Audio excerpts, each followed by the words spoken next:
Autism is a spectrum disorder which includes a large range of symptoms and behaviors. A child is said to be autistic once they show symptoms which include problems with socialization, problems with communication, repetitive and inflexible behavior. These symptoms must have started before a child turns 3 years old to be considered autistic.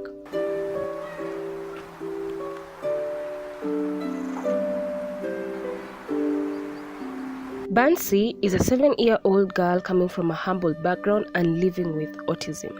She goes to school at Kasarani Primary Special Unit and stays with her parents in the slums of Kibera. Her mother Margaret narrates to us the challenges she has faced while raising Bansi.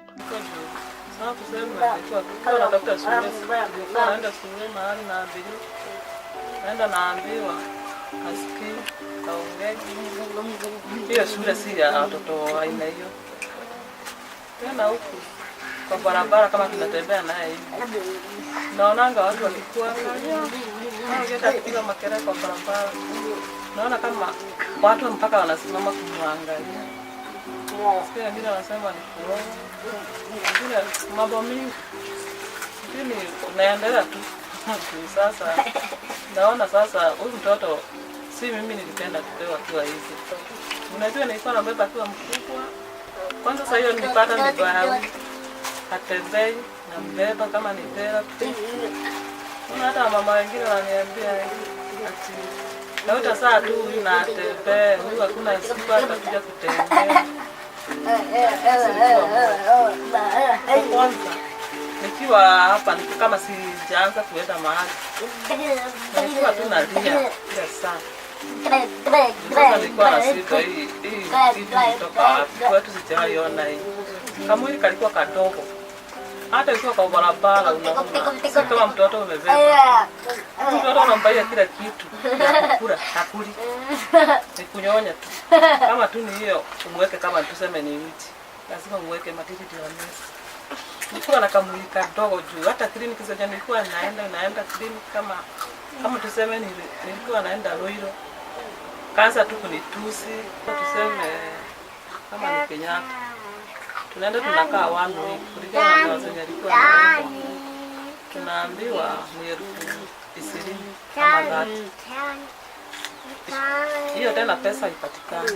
Mpaka ni akuja akopa. Ndio sasa mtoto akipewa ruhusa akuja nyumbani ndio aende kubarua zake. Haya na peana kidogo.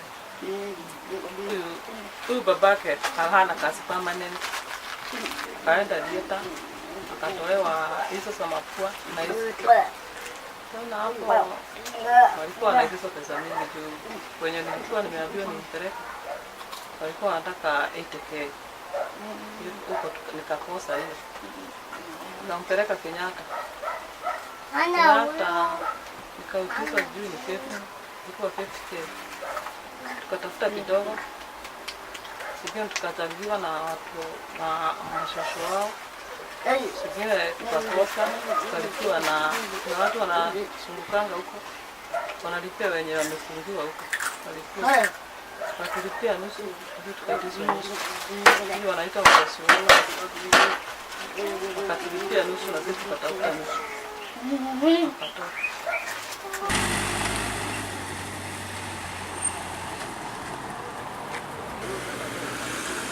Natasha, an 8-year-old girl also living with autism, is Bansi's schoolmate at Kasarani Primary Special Unit. She stays with her parents at Safari Park View Estate, and her mother shares with us some of the challenges she has encountered while raising Natasha. See, number one, she really cannot communicate well, but okay, thank God that these days she's able. If you want food, if you want anything, she will say. But Natasha is number one, she's very destructive. Like you can see, like our dining table, all the chairs. Yeah. She gets annoyed. She will come and she will pull it. She will push them. She will do anything. We got a TV, a couch TV in December. Okay. It didn't last 3 months. She gets annoyed. Even if she's outside, she will run to the house and hit it. So she actually broke it and I mean, that's why you can see right now you have the old one, it's black and white, but we're okay. That's nice. Yeah. So they were really annoyed. They were telling me, Mommy, no. They were telling her, now you have to go to a boarding school. It's their leaders. Okay. Yeah. But it was, okay, it became almost impossible because they couldn't understand her. Okay. So every day she comes, scratched, beaten, because definitely also that time she was also very, very, very violent. Okay. Yeah, so you see now if she bites or she scratches someone, they also do it. Oh, yeah. Okay. Then it looks like also the teachers maybe did not understand her. You had a lot of scars. Was it an autism based? No. It was not. Because I remember I'd gone to kiss them, and when I mentioned, they did an assessment, and I was told, don't take her to a special school, just take her to a normal school. So that is where I placed her. Then I remember when I found that it was not working, I looked for another school. I talked to another doctor from India, and he told me she needs to go to a play-based school. Yeah. So I took her to another school somewhere in the estate, which was very nice, but it was sort of a big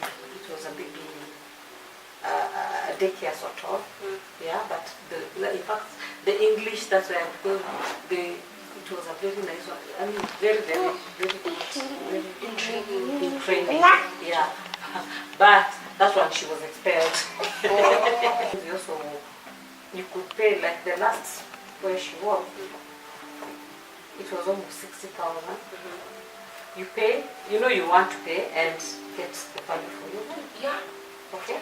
Yeah, but this particular one, for those, nothing really much. Yeah, and you see sometimes when you realize it's not something that you're doing that it's for one time, maybe there's nothing, there's no much improvement. I remember you take her maybe by around 9 o'clock, by Sasita, you see the one, yeah, almost maybe one. Then definitely, and she's not even the first one to be dropped. Yeah. Then there's someone there is playing with your mind. Yeah. Yeah. So my journey still wasn't over, and I kept looking. I went back to KISEP, and they recommended me. They recommended me to another school that was also somewhere in Kenyatta Road. Okay, and that was very far. Then I have a neighbor called Mrs. Kevin, who happens to be a teacher at Kasarani. Then she, during the holiday, that's when she called me. Natasha, there's something we've never talked about. Do you know that we have a special unit section in our school? This is when it all started. A child is said to be autistic once they show symptoms which include problems with socialization, problems with communication, repetitive and inflexible behavior. We have enrolled only autistic children. So we just have majored in that area. And this area, you realize that to be able to teach the children or another way of dealing with the children, to calm them down or to treat them, is that we give them special diet. This is an intervention that helps the children to deal with the hyperactive behavior that they have. Then there are many other programs that we have apart from the diet. We do therapy. And you realize that the government has not employed a therapist. So as a school, together with the parents, we have to assist one another to make sure that they have a trained therapist. In this case, occupational therapist. The government of Kenya passed a Disability Act in 2013, under which it is an offense to conceal or imprison the mentally challenged, as is the case of the autistic persons. Mrs. Flora Malasi, Deputy Academic Registrar at Kenya Institute of Special Education, here gives us a deeper look at what autism is and how the government of Kenya has intervened. Okay, I want to appreciate what the government has done, especially for children with disability as in the nation. For the first time, the Ministry of Education has a department of special needs, a department which has been set purely to look into the needs of all children with disability within our education system. So with that, then, as a training institution, we now are more empowered to train our teachers and take them out there to help serve these children. So we have what we call the EAC centers. They are there in the 47 counties. So parents are usually sensitized and advised to take their children, school-going children, to these centers so that the officers in that center can now identify where the problem is, together with the medical personnel, agree on what best suits this child for this child to be able to pursue education. So it is at the educational assessment centers that a number of parents get to know their children have autism. Autism is a devastating and complex developmental disorder affecting approximately 4% of the Kenyan population. In Nairobi area alone, there are over 500 children who have been assessed and found to be autistic. For children with autism, we celebrate even that milestone of holding a pen. We celebrate the ability of the child to walk in and tell you hello. We celebrate when we see the child is able to just sit and look at your face. Even if it's for 1 minute, we celebrate that. And for us, we record that as learning. So it's not about getting 100% in the test or writing an essay, but it's about the little things they pick up within the activities of daily living. So number one, parents need to advocate for their children. 2, parents have to accept to overcome stigma. How do you overcome stigma?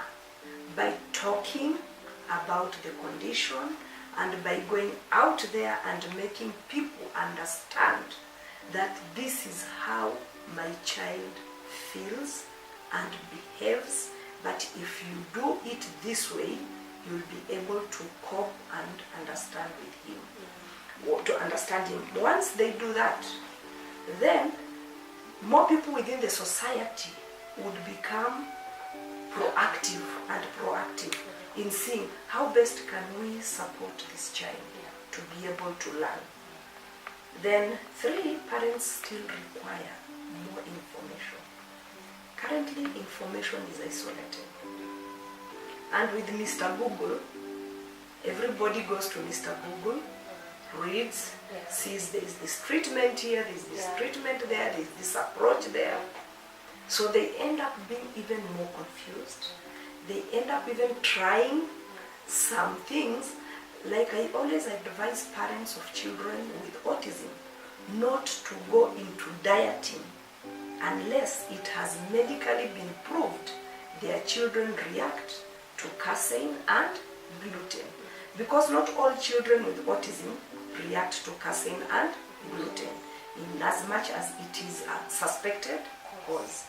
So some parents have gone to the extent of denying their children some products, and yet they don't react to that, and that can bring other nutritional challenges. So information is really required. Teachers for children, the moment you become a special education teacher, it's more of a vocation than just a job. You have always to go that extra mile to support this child who has so much challenges to be able to achieve something really small. So teachers in Kenya need to appreciate the fact that we need to be more practical than theoretical.